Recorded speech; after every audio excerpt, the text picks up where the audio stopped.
요한복음 1장 19절에서 28절까지 말씀을 교독합니다. 유대인들이 예루살렘에서 제사장들과 레위인들을 요한에게 보내어 내가 누구냐 물을 때에 요한의 증언이 이러하니라.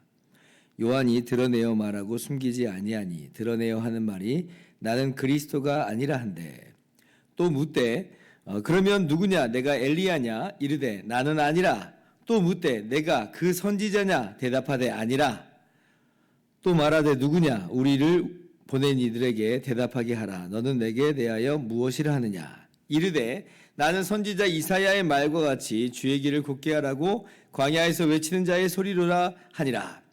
그들은 바리새인들이 보낸 자라. 또 물어 이르되 내가 만일 그리스도도 아니요 엘리야도 아니요 그 선지자도 아닐진데 어찌하여 세례를 베푸느냐. 요한이 대답하되 나는 물로 세례를 베풀거니와 너희 가운데 너희가 알지 못하는 한 사람이 섰으니 곧 내 뒤에 오시는 그이라. 나는 그의 신발끈을 풀기도 감당하지 못하겠노라 하더라. 이 일은 요한이 세례 베풀던 곳 요단강 건너편 베다니에서 일어난 일이니라. 아멘. 할렐루야. 하나님의 크신 은혜와 평강이 오늘도 변함없이 여러분 가운데 가득 넘치기를 주님의 이름으로 축원합니다. 오늘 말씀을 보면 이제 세례 요한이 유대 사회 속에 이제 혜성같이 등장한 그 장면을 우리가 목격할 수가 있습니다. 세례 요한이 유대 사회 속에서 어떤 기적을 베푸는 일은 없습니다.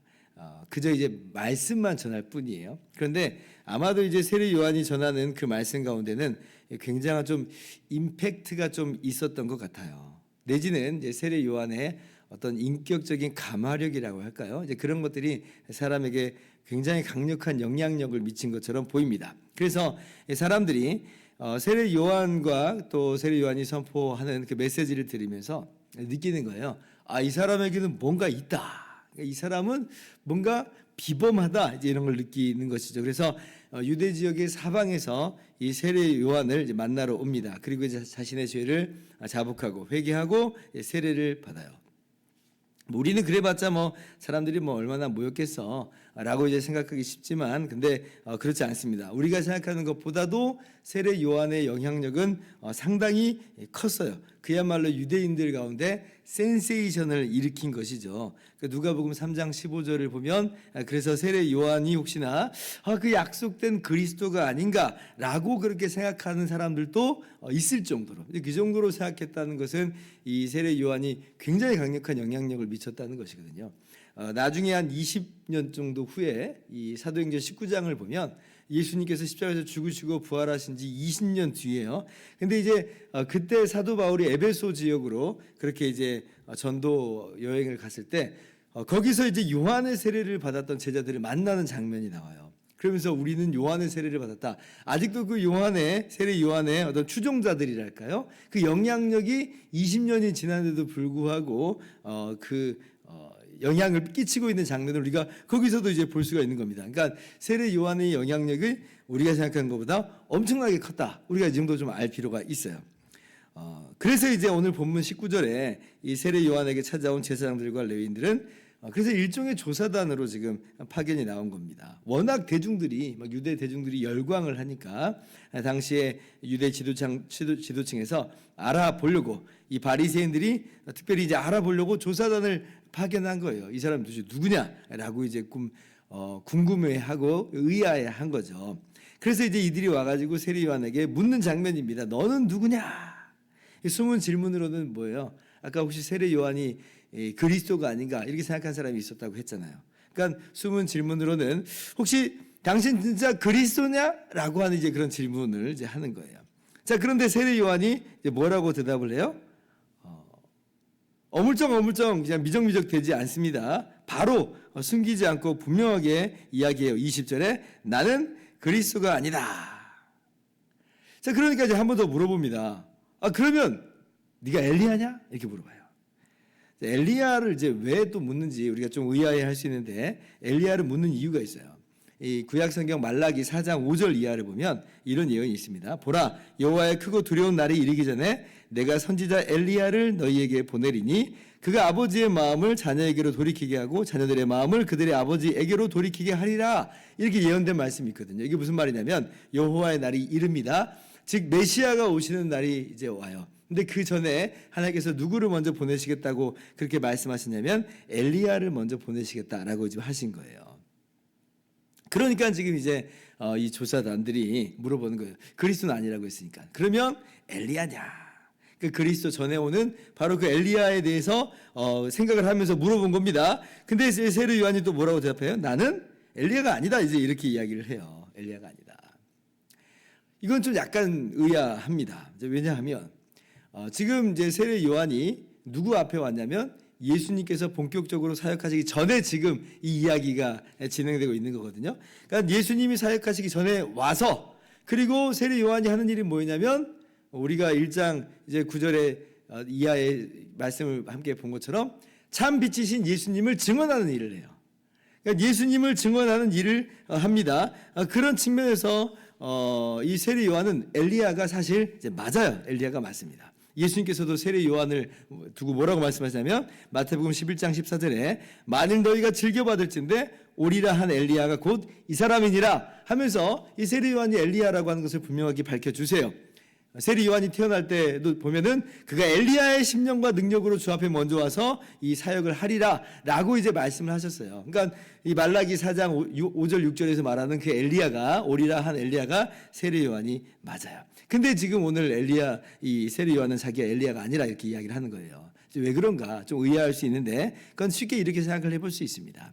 지금 이제 유대인들은 정말 엘리야가 이 불말과 불병거로 하늘로 승천했던 엘리야가 그렇게 이제 다시 강림하는 형태, 뭐 부활의 형태, 뭐 이런 형태로 이제 올 거라고 생각을 했나 봐요. 그러니까 이제 그런 형태의 엘리야를 기대하는 유대 사람들에게 나는 그런 엘리야가 아니다. 이제 그렇게 이야기를 한 것으로 우리가 이해를 할 수가 있습니다. 그런데 우리가 분명히 아는 것은 세례 요한은 정말로 엘리야가 맞고 그리고 세례 요한이 증언하는 바로 예수님께서는 그리스도가 메시아가 이제 맞다라고 하는 거예요. 그런데 지금 엘리야가 아무튼 아니라 이제 이렇게 이야기를 합니다. 그러니까 또 이제 사람들이 물어봐요. 그럼 네가 그 선지자냐? 여기서 그 선지자는 누구냐면 또 신명기 18장 15절에 보면 하나님께서 모세와 같은 선지자 하나를 일으키시리니 너희는 그의 말씀을 들을지니라 이렇게 말씀하신 곳이 나와요. 그러니까 지금 이 모세가 어떤 사람인지 우리가 잘 알잖아요. 400년 동안 종살이했던 이스라엘을 이제 하나님께서 말씀하신 대로 출애굽시킨 하나님의 능력으로 출애굽시킨 바로 그런 사람이에요. 그래서 여기서 그 선지자라고 하는 것은 모세와 같은 그 선지자라고 하는 것은 메시아를 또 두는 지칭하는 또 다른 그런 표현입니다. 그래서 혹시나 이제 한 번 더 물어보는 거예요. 엘리야도 아니라고 하니까 그럼 네가 그 선지자냐 할 때 또 아니라 이렇게 이야기해요. 그러니까 아니 이것도 아니고 저것도 아니고 그것도 아니고 그래서 한 번 더 물어요. 그럼 너는 누구냐? 넌 누구냐? 22절 또 말하되 누구냐? 우리를 보낸 이들에게 대답하게 하라. 너는 내게 대하여 무엇이라 하느냐? 너는 도대체 누구냐? 라고 이렇게 물어봅니다. 이때 이제 오늘 세례 요한이 뭐라고 이야기를 해요? 23절 같이 읽습니다. 시작. 이르되 나는 선지자 이사야의 말과 같이 주의 길을 곧게 하라고 광야에서 외치는 자의 소리라 하니라. 나는 누구냐? 나는 주의 길을 곧게 하라고 광야에서 외치는 자의 소리다. 이것이 이제 오늘 세례 요한의 대답입니다. 한번 제가 생각을 한번 해봤어요. 상상을 한번 해보는 거죠. 만약 세례 요한이 이 상황 속에서 사람들에게 네가 그리스도냐, 네가 엘리야냐, 네가 그 선지자냐라고 할 때 조금 말을 좀 흐렸더라면 만약에 내지는 아주 그냥 내가 바로 그 사람이다라고 만약 했다면 그러면 아마도 안 그래도 지금 유대 사회 속에서 엄청난 임팩트를 남기고 있는데 그 말 한마디면 아마 유대 사회가 뒤집어지지 않았을까 이렇게 생각을 한번 해보았습니다. 엄청난 추종자들이 아마 추종자들이 막 계속해서 막 붙게 됐을 거예요. 그러면 이 어마어마한 이 세력을 가지고 혹시나 내가 무엇을 해볼 수 있지 않을까라고 하는 그런 생각도 한번 할 수 있을 정도로 엄청난 인기와 어떤 심지어 권력까지도 얻을 수 있는 바로 그런 상황인 것처럼 보입니다. 제가 볼 때는 그래요. 자, 그런데 오늘 세례 요한이 어쨌다는 거예요? 결코 자기의 분수를 넘어가지 않습니다. 자기의 어떤 사명을 넘어가지 않아요. 자기의 사명을 분명히 알아요. 나는 어떤 사람이냐? 나는 주의 길을 굳게 하라고 보냄받은 광야에서 외치는 자의 소리일 뿐이다. 내가 지금 영광을 받고 내가 인기를 얻고 내가 권력을 얻고자 하는 것이 아니라 나는 증거하는 분이 계신다. 바로 그분만 높임 받으시면 된다. 그리스도만 나타나면 된다. 라고 하면서 그리스도께 모든 영광을 돌리는 것을 봐요. 그래서 27절에 내 뒤에 오시는 그 일이 나는 그의 신발끈을 풀기도 감당치 못할 자다. 나에게 주목하지 말고 그분에게 주목해라 하면서 계속 예수님 점을 가리키는 거예요. 예수님을 보라. 예수님께로 가라. 이렇게 예수님께서 메시아됨을 증거하는 역할을 세례 요한은 감당합니다. 결코 자기의 분수를 넘어가지 않고 자기의 사명을 이탈하지 않는다는 거예요.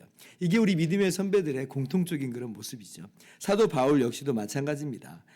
빌립보서 1장 20절 보면 살든지 죽든지 내 몸에서 오직 그리스도가 존귀 여김받게 하고자 한다. 이렇게 얘기를 해요. 그러니까 바울이 주목하고 바울이 정말 원하는 바는 수많은 사람들에게 복음을 전하고 또 교회를 세움으로 바울 자신에게 집중하는 게 아니라 바울 자신이 그래서 영광 받는 게 아니라 살든지 죽든지 나는 아무것도 아니고 오직 예수 그리스도만 존귀하게 여김받기를 원합니다. 라고 하는 것이 바울의 모습이었다. 오늘 우리의 삶의 모습을 우리가 돌아볼 수 있어야 됩니다. 우리의 적용 바로 이런 거죠. 우리의 자세 무엇이 어떠해야 되는가? 나의 영광을 구하는 사람이 아니라 나의 영광을 추구하는 게 아니라 그리스도만을 높이고 그리스도만을 드러내고 그리스도만을 자랑하고 오직 영광은 그리스도께로 돌리게 하는 것. 오늘 그러한 삶을 우리가 살아갈 수 있기를 바랍니다. 그리고 한 걸음 더 나아가서 예수님을 또 사람들에게 담대하게 증거하는 그러한 모습이 되어야겠어요. 그러니까 우리 자신은 그렇게 낮추고 영광은 주님께만 올리고 그러면서 예수님을 끊임없이 증거하는 거예요. 세례 요한 보세요. 엘리야의 마음을 가지고 그렇게 이 복음을 전하잖아요. 근데 우리는 세례 요한보다도 더 분명하게 예수님이 그리스도이심을 아는 사람들입니다. 세례 요한도 예수님이 그리스도라고 하는 것을 알게 되는 계기가 있었어요. 오늘 이제 금요 찬양기도 때문에 함께 살펴볼 것이에요. 근데 우리는 어때요? 그것보다도 더 분명하게 예수님의 십자가와 그리고 3일 만에 다시 부활하신 것을 우리는 성경을 통해서 똑똑하게 잘 알고 있어요. 누구보다도 예수님은 그리스도인 줄 알아요. 주님이 내 삶 가운데 찾아오셨고 그리고 나를 건져내셨고 그렇게 나를 하나님의 자녀 삼으신 그 은혜와 그 감격을 우리가 가지고 있다. 그렇다면 세례 요한이 그렇게 담대하게 예수님이 그리스도이심을 증거한 것처럼 우리도 더욱더 분명하게 예수님이 그리스도이심을 참으로 구원자가 되심을 온 세상에 만방에 증거하는 것이 마땅하다라고 하는 것입니다. 그래서 오늘 우리가 세례 요한의 이러한 모습을 보면서 우리의 오늘의 삶의 모습을 또 올 한 해의 삶의 모습을 우리가 다짐하면서 나갈 수 있기를 바랍니다. 주님의 복음을 증거하자. 세례 요한이 주님을 드러내고 주님께 영광 돌리고 주님을 증거했던 것처럼 그렇게 우리가 오직 영광은 주님께로 올려드리고 그리고 예수 그리스도만을 증거하는 복된 삶을 살아가신 저와 여러분들 되기를 주님의 이름으로 축원합니다. 기도하겠습니다.